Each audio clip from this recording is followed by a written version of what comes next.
ఆదికాండము 38వ అధ్యాయము మొట్టమొదటి వచనం. ఆదికాండము 38వ అధ్యాయము మొట్టమొదటి వచనం.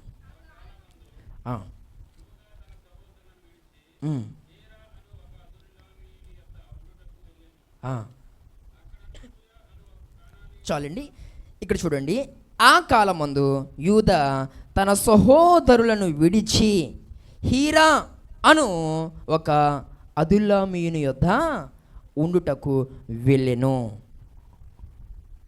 ఎక్కడికి వెళ్ళాడు అని అంటే, అదుల్లామీయుని యొద్ద పిల్లరా హీరా అనేటువంటి ఒక వ్యక్తితో ఉండడానికి, ఆ వ్యక్తితో పాటు నివసించడానికి పిల్లరా ఎవరిని విడిచెళ్ళాడు అని అంటే, ఆ మొట్టమొదటి లైన్లో మనం చూసాం కదా, యూదా తన సహోదరులను విడిచి పిల్లరా ఆ అదుల్లాము అనేటువంటి ఆ ప్రాంతానికి పిల్లరా అతడు వెళ్ళినట్లుగా మనం చూస్తూ ఉన్నాం. అయితే తన సహోదరులను విడిచిపెట్టాల్సిన పరిస్థితి ఎందుకు వచ్చింది? ఎవరు ఆ సహోదరులు, ఎలాంటి వారు అని మనం ఆలోచన చేస్తే, మొట్టమొదటి సోదరుడు ఎవరంటే రూబేను. ఇతనికి ఉన్నటువంటి ఒక అనుభవం ఏంటంటే వ్యభిచారం. అనుభవం ఉన్నటువంటి ఆ రూబేను పిల్లరా ఈ యొక్క యూదా ఏం చేశాడు? విడిచిపెట్టాడు. రెండవదిగా మనం ఆలోచన చేస్తే, షిమ్యోను, లేవి అనువారు సహోదరులు. అయితే వీరెవరు అని అంటే కోపిస్టోళ్ళు. ఎవరు? కోపిస్టోళ్ళు. వాళ్ళని కూడా ఏం చేశాడట? విడిచిపెట్టారట. మరి యూదా ఆ మిగిలిన వారిని ఎందుకు విడిచిపెట్టాడనంటే, పిల్లరా యోసేపును ఇబ్బంది పెట్టాలనేటువంటి ఆలోచనలతో, అసూయ తత్వంతో కలిగినటువంటి వారందరినీ కూడా యూదా ఏం చేశాడు? విడిచిపెట్టాడు. అంటే వ్యభిచార మనసు కలిగి ఉన్న వారిని విడిచిపెట్టేశాడు, కోపిష్టి మనసు కలిగిన వారిని విడిచిపెట్టాడు, అసూయ పరులను కూడా అతడు, వీళ్ళందరూ ఎవరంటే యూదా సహోదరులే, వాళ్ళందరినీ విడిచిపెట్టి అదుల్లాము అనే ప్రాంతానికి వెళ్ళి అక్కడ ఆ ప్రాంతంలో పిల్లరా హీరా అనేటువంటి ఒక వ్యక్తి ఉన్నాడు. అతనితో పాటు నివసించడానికి ఇష్టపడ్డాడట. దేవుని స్తోత్రం కలుగును గాక. ఈ మాటలు ఉంటున్న ప్రియ సహోదరి సహోదరుడా, అయితే అదుల్లాము అనేది ఒక పట్టణం. అదుల్లాము అనేది ఒక పట్టణము. అయితే ప్రతి మాటకు బైబిల్లో ఒక చక్కని అర్థం ఉంటుంది కదా. అదుల్లాము అనేటువంటి ఆ మాటకు అర్థం ఏంటంటే దొడ్డి అని అర్థం. దొడ్డి అని అంటే చాలా గొర్రెల దొడ్డి మనం మాట్లాడుకుంటాం కదా, అలా ఒక విశాలమైనటువంటి స్థలముతో కూడినటువంటి ప్రదేశము అని మనం అర్థం చేసుకోవాలి. అదుల్లాము అనే మాటకు అర్థం దొడ్డి అని అర్థం. అయితే ఈ యొక్క అదుల్లాము అనేటువంటి ఈ పట్టణములో ఉన్నటువంటి వ్యక్తి ఎవరు? ఈ యొక్క యూదా తన సహోదరుని విడిచి ఎక్కడికి వెళ్ళాడు? ఎవరితో పాటు ఉండడానికి వెళ్ళాడు అని అంటే, హీరా అనేటువంటి వ్యక్తితో పిల్లరా ఉండడానికి, ఆ వ్యక్తితో నివసించడానికి, ఆ వ్యక్తితో సహవాసం చేయడానికి వెళ్ళినట్లుగా మనం చూస్తూ ఉన్నాం. హీరా అనేటువంటి మాటకు అర్థం ఏంటంటే ఘనత వహించిన వాడు అని అర్థం.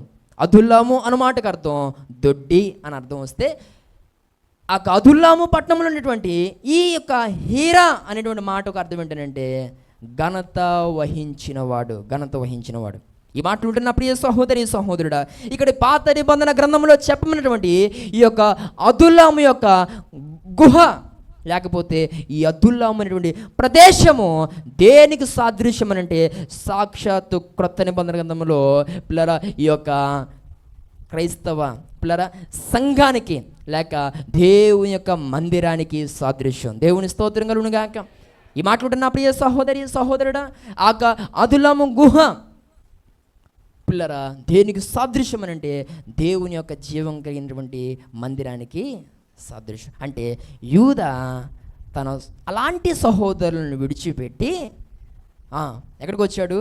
అదుల్లాము అనేటువంటి ప్రాంతంలో నివసించడానికి వచ్చినట్లుగా మనం చూస్తున్నాం. కాబట్టి మన జీవితాల్లో కూడా మనం ఉంటున్నటువంటి ఆ పరిస్థితి దేవునికి ప్రీతికరం కానప్పుడు పిల్లరా మనం ఆ స్థలాల్ని లేక ఆ వ్యక్తులను విడిచి మనం దేవుని యొక్క సన్నిధికి రావడం చాలా చాలా ప్రాముఖ్యం. దేవుని స్తోత్రం కలుగును గాక. ఈ మాటలు ఉంటున్న ప్రియ సహోదరి సహోదరుడా, క్రైస్తవులు అనబడిన వారు పిల్లల వారమంతా కూడా ఏ పనులు చేసుకున్నప్పటికీ కూడా దేవుడు 6 రోజులు మనకి అవకాశాన్ని ఇచ్చాడు, సమయాన్ని ఇచ్చాడు కదా.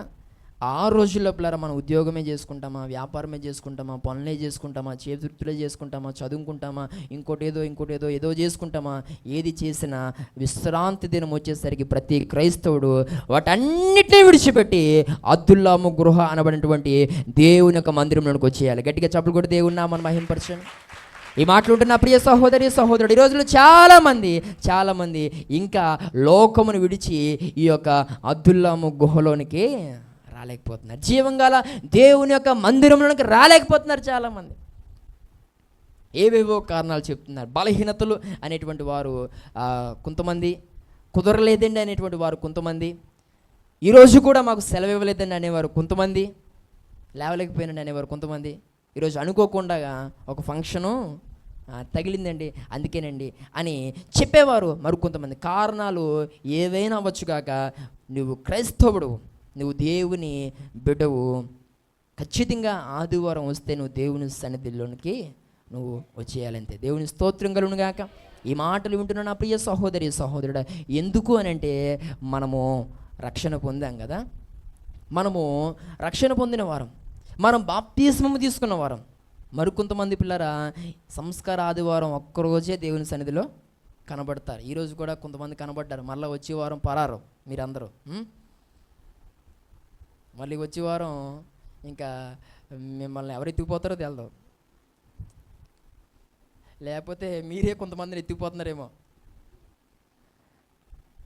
ఈరోజు చాలామంది దేవుని సన్నిధిని నిర్లక్ష్యం చేసే పరిస్థితి.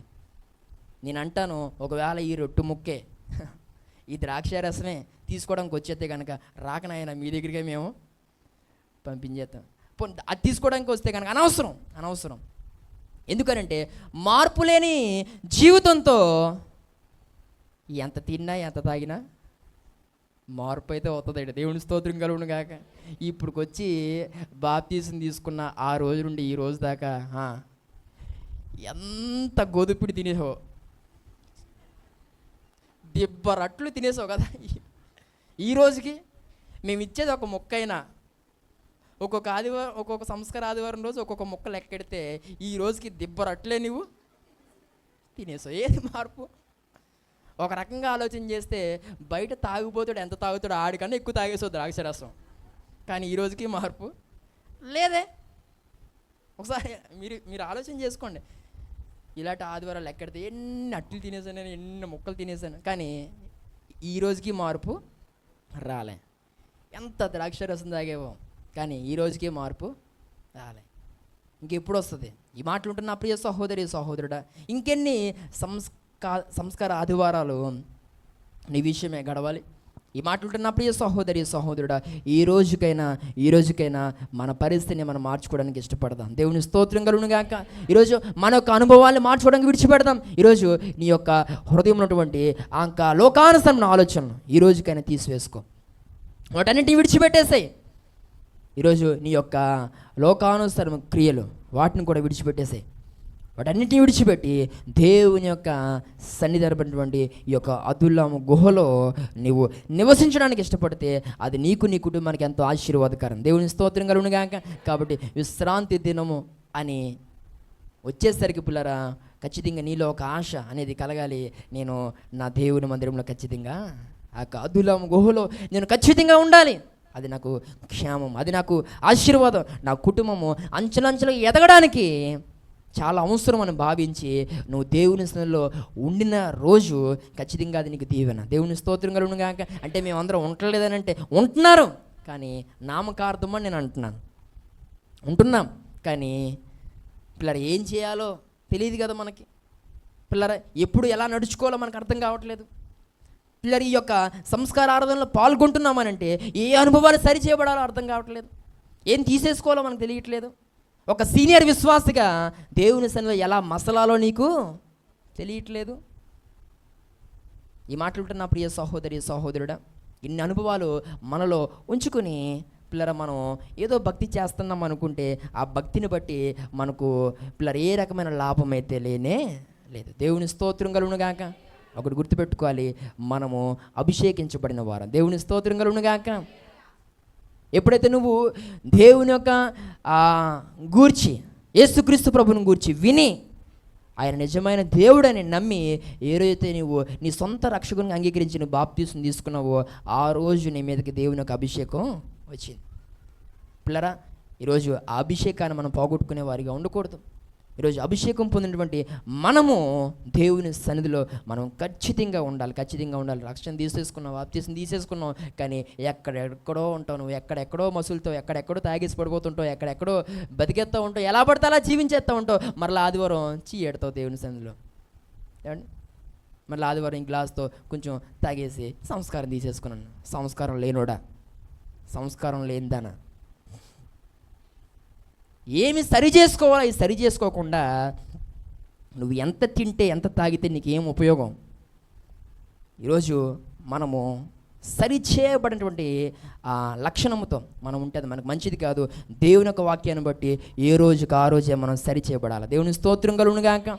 ఈ మాటలు ఉంటున్న ప్రియ సహోదరి సహోదరుడా, సరే, యూదా తన సహోదరులందరినీ విడిచి అదుల్లాం అనే ప్రాంతానికి వచ్చాడు. ఇది దేనికి సాదృశ్యం అని నేను అన్నాను?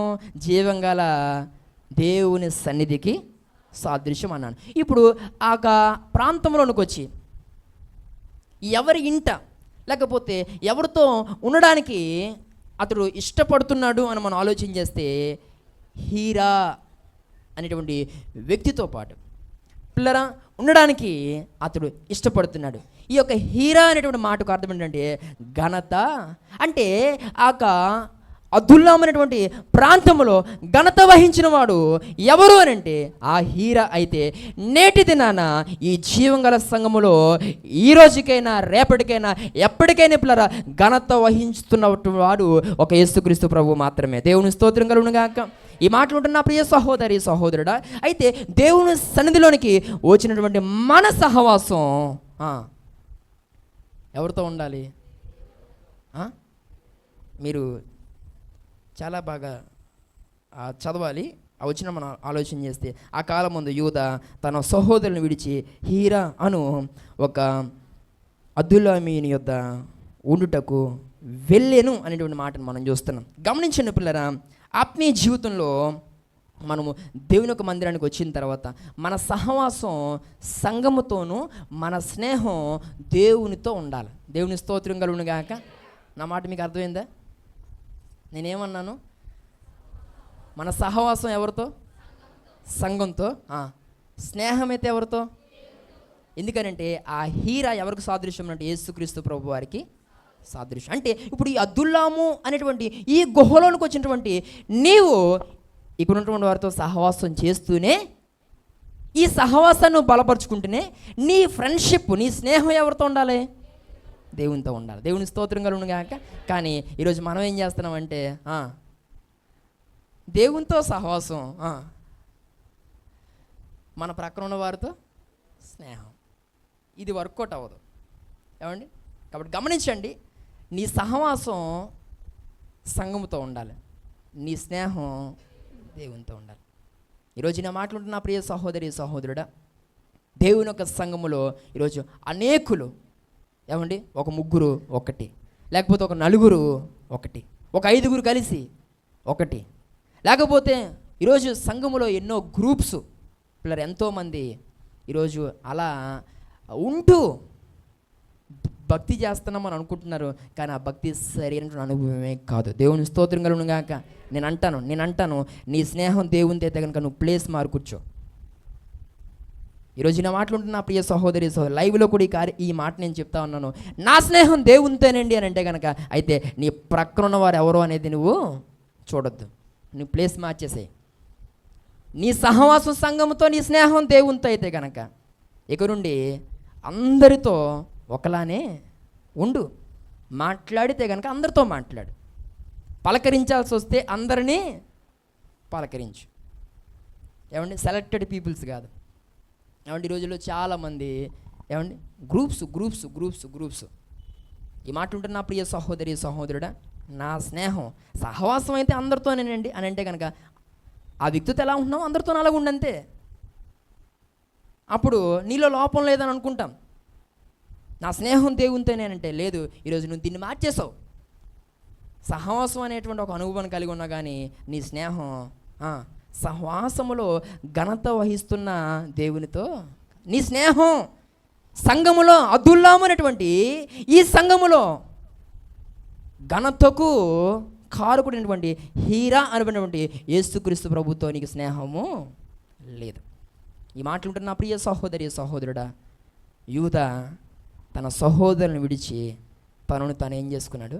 ప్రత్యేకపరుచుకున్నాడు. ఇక నుండి ప్రత్యేకించబడు, దేవుని యొక్క సన్నిధిలో ప్రతి ఆదివారము కనబడుటకే. దేవుని స్తోత్రం కలుగును గాక.